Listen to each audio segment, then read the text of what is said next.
I was sitting on Nola's back porch in Portland, Oregon, watching rain collect in the bird feeder, when my son called and told me he had sold my house. Just like that, like it was nothing. He said it the way you might mention you'd taken out the recycling.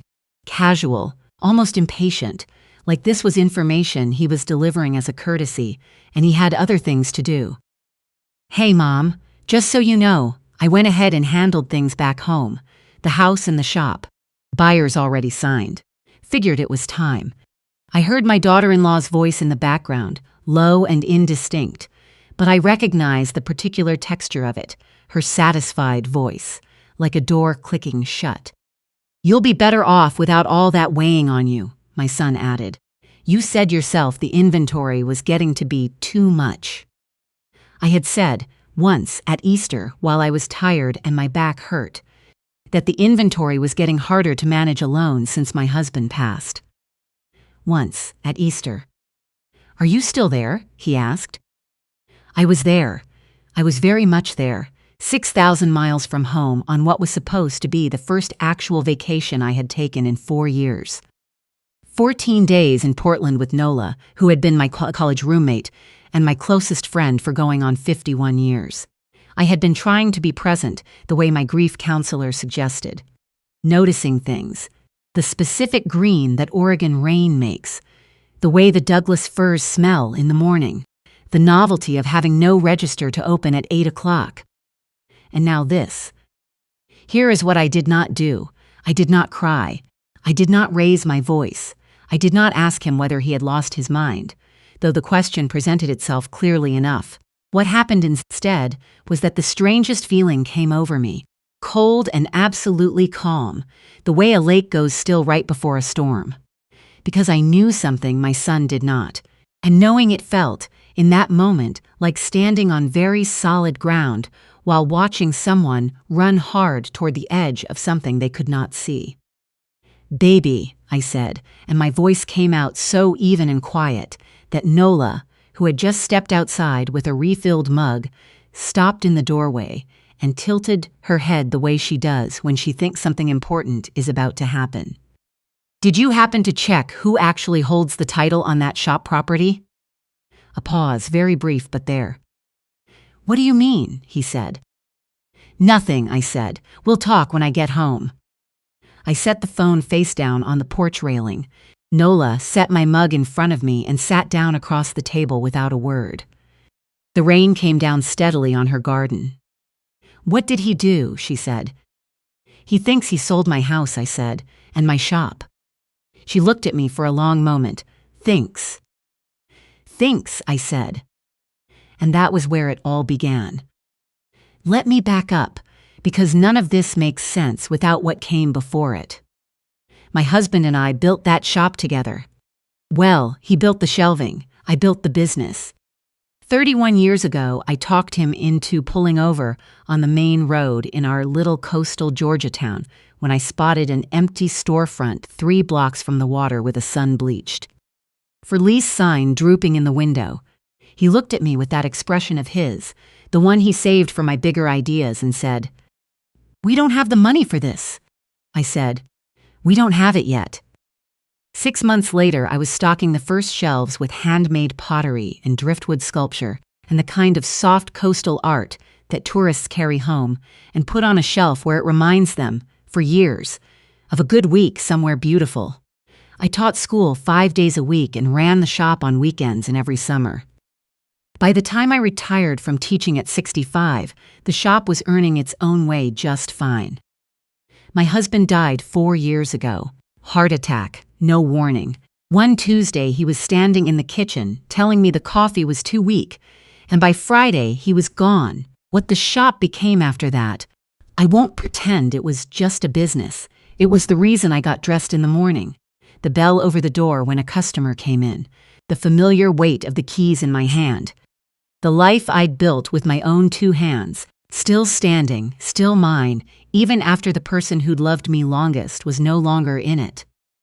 My son had always regarded the shop with the mild skepticism of someone who went to business school and measures success in a particular way. He thought of it as a hobby that had grown past its usefulness.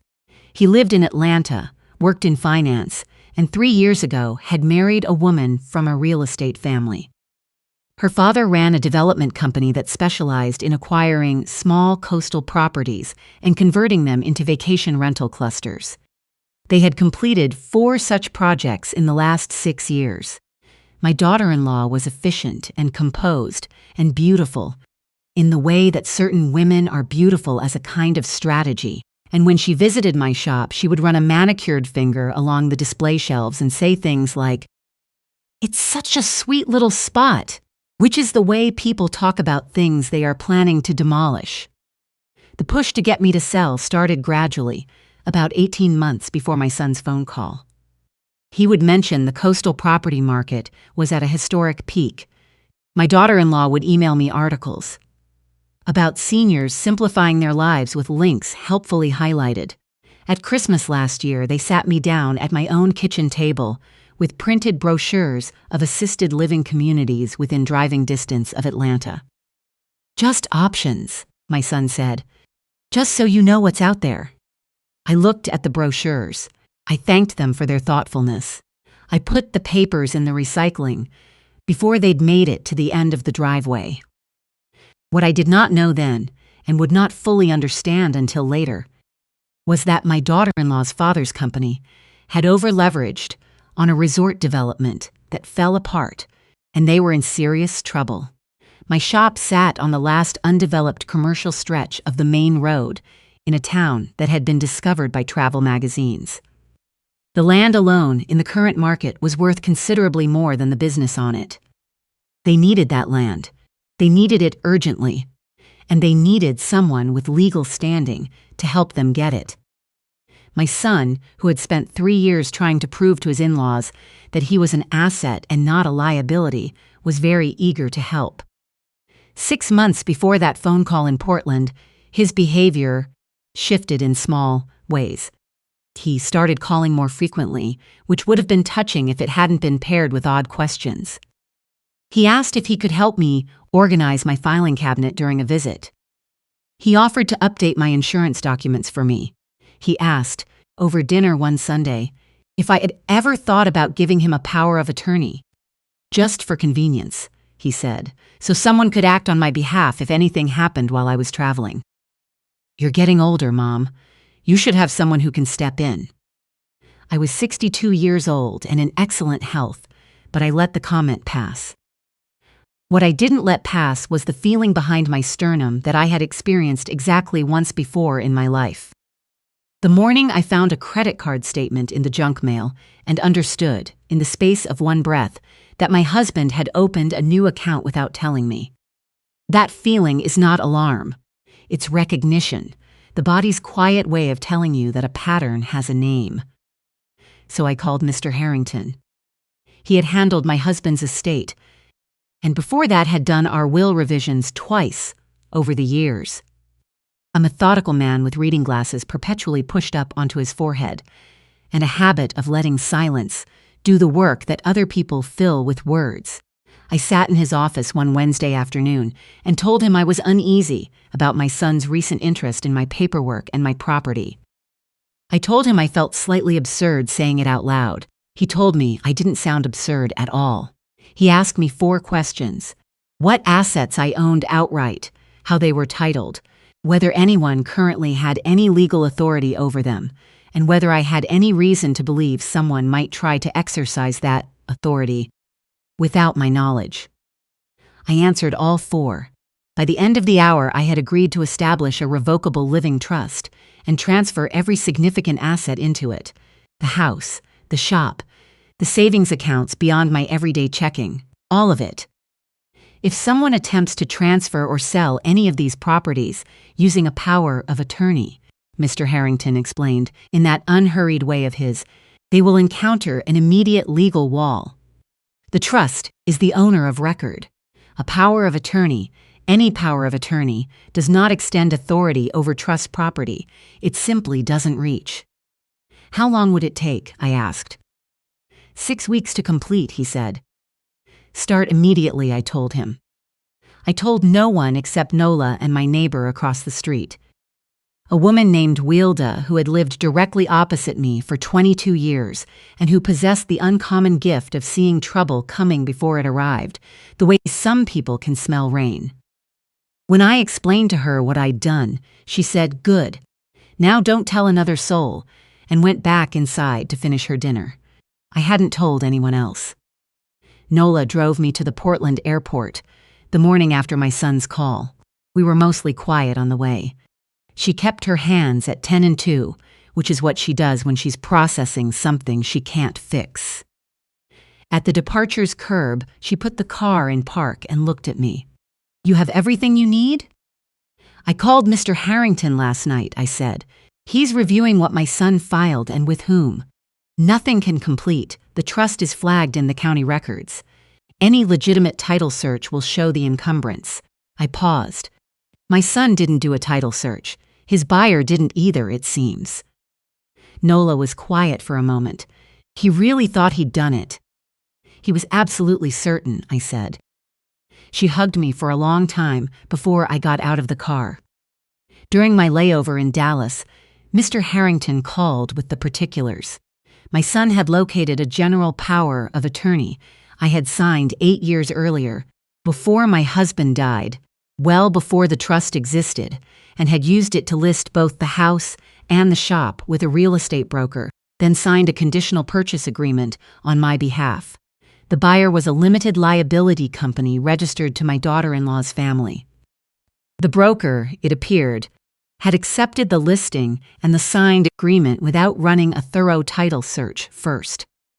The problem, for my son, was that neither property had been titled in my personal name for almost 2 years. Both were owned by the trust. The old power of attorney had never conferred any authority over trust assets even when it was current, let alone now. Every document he'd signed on my behalf was a legal nullity. "Can they challenge it?" I asked. "They can file a response," Mr. Harrington said. "They won't prevail."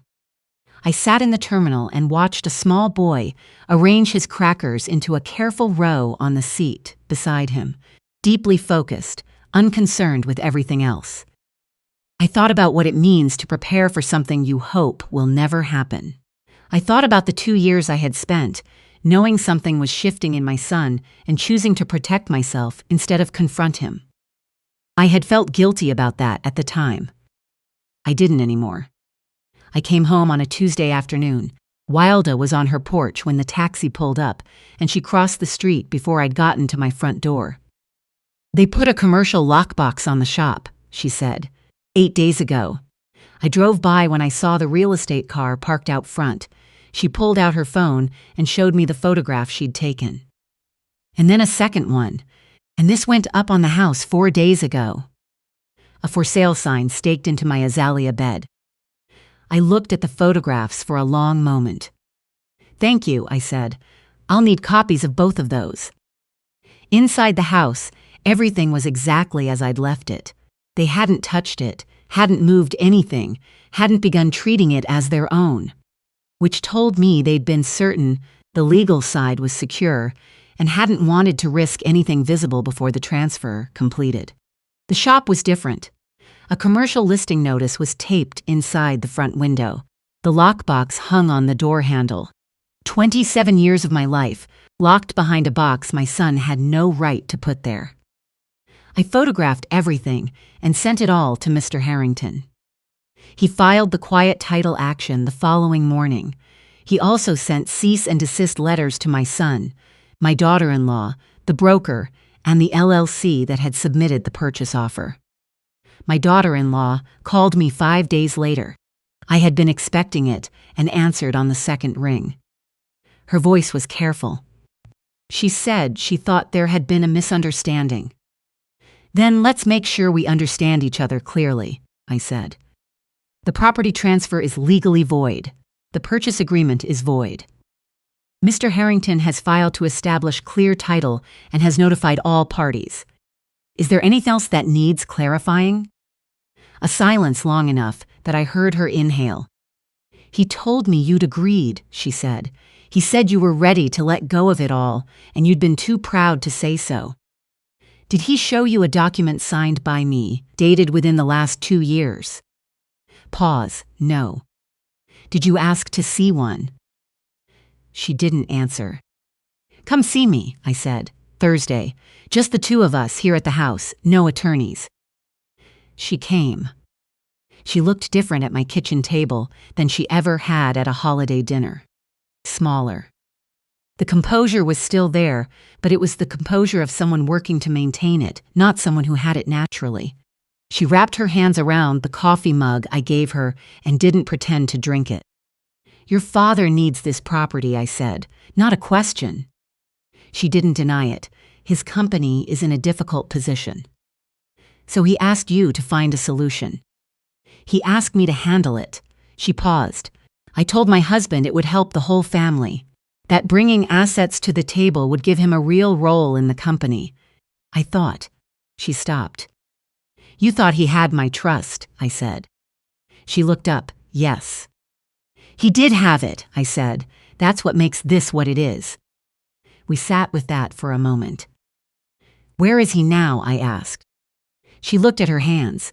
He called me 4 days ago, said he needed time. His phone's been going to voicemail since. She paused, and her voice thinned. He transferred everything out of our joint savings before he stopped answering, about $4,000. I took that in, $4,000. Pocket change compared to what he'd expected to walk away with. He thought he'd deliver your father a piece of prime coastal real estate, I said, in exchange for a position, for respect, for a seat at the table. Her jaw went tight. That's what he told me he wanted, yes. And instead he made nothing, I said, and lost everything. She had no answer for that. My son contacted me 3 weeks later, not a phone call. A text message at 11:45 on a Tuesday night. The time itself told me more than the words did. The message said he knew I was angry, that he'd only been trying to help the family, that he hoped when things settled down we could find a way to talk. I read it twice. I put the phone on the nightstand and slept. In the morning, I called Mr. Harrington. The quiet title hearing was set for the following Monday. He told me the presiding judge had reviewed our emergency filings and that our position was strong. He also told me that what my son had done, using an invalid power of attorney to sign legal documents on my behalf, attempting to transfer trust assets without authority, met the statutory definition of elder financial abuse in our state. It's entirely your decision, Mr. Harrington said. He always said that. I had expected to feel uncertain about this. I didn't, not because I didn't love my son. I do, that's precisely the weight of it, but because I had spent several weeks doing the slow, necessary work of separating what I wanted from what was true. I wanted my son to be the person I had raised. What was true was that he had made a choice, deliberately and with planning, to take from me while I was away. Those are different things, and I had learned at this point in my life that mistaking the first for the second is how people get hurt the same way twice. File the criminal complaint, I said. Everything that applies. The hearing lasted 35 minutes. The judge reviewed the trust instrument, the outdated power of attorney, the purchase agreement signed without legal authority, and the cease and desist my son had never responded to. She granted clear title to the trust. She voided the purchase agreement.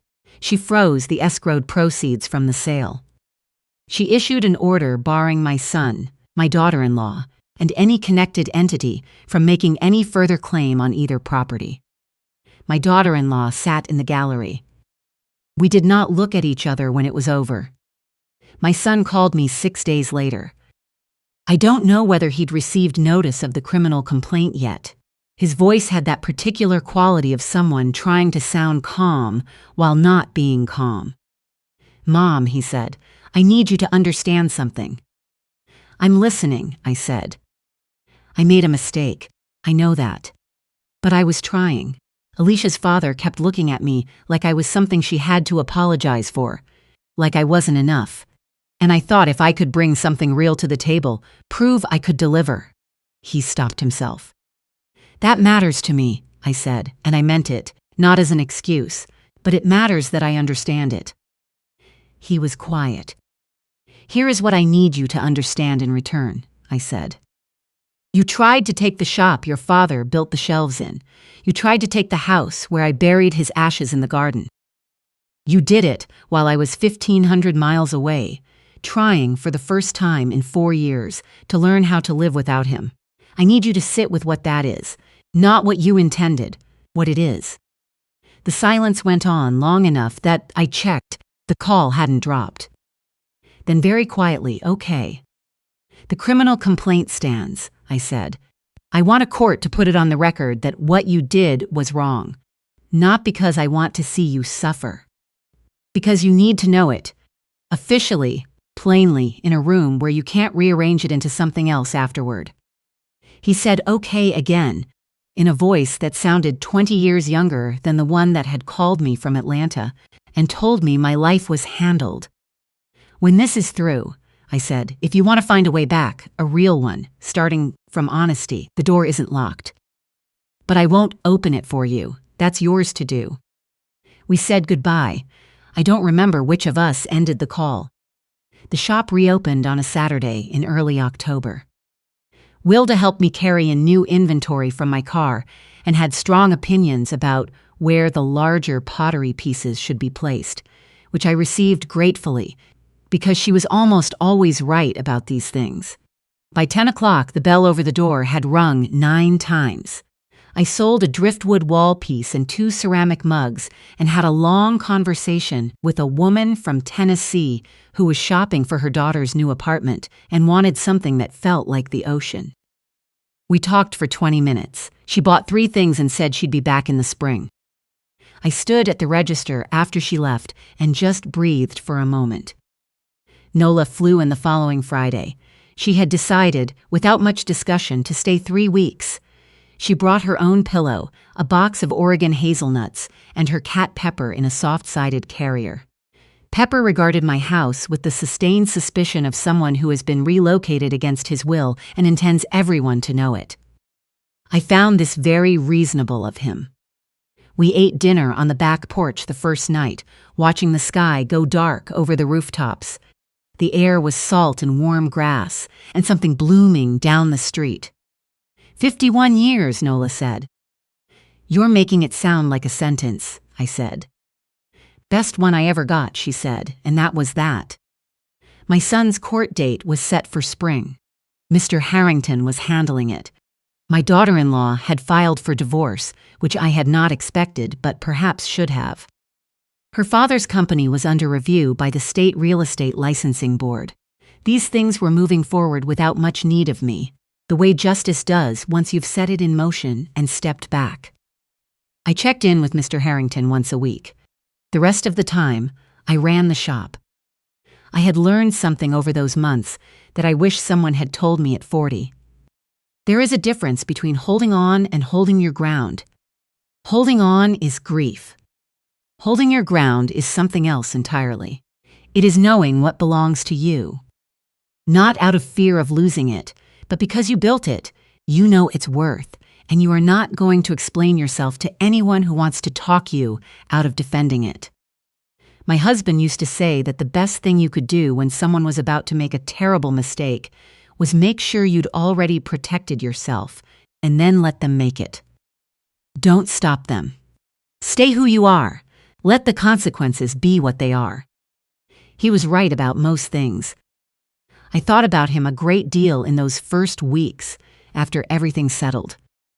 I thought about him when I unlocked the shop door in the mornings, and when I swept the sidewalk in the evenings, and when I sat on the porch at dusk, watching the light go amber over the water. I thought about what he would have made of all of it, the trust, Mr. Harrington, the quiet preparations I made while pretending everything was fine. I think he would have said very little. He would have squeezed my hand. He would have complained, eventually, that the coffee was too strong.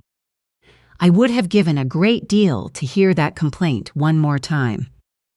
But some things that are gone are simply gone, And the work of being alive is learning what remains and letting it count for something. The shop remained. The house remained. Nola was inside making a mess of my spice cabinet and had been doing so happily for a week. Wilda had her porch light on across the street. The bell over the door rang every time someone came looking for something beautiful to carry home. I was still here. And that, as it turned out, was the one thing my son had never been able to touch. If you've ever been through something like this, a betrayal you didn't see coming from someone you loved without reservation, I want you to leave a comment below and tell me how you found your way through it. And if you'd like to hear more, check out some of our other stories here on the channel. I'll see you in the next one.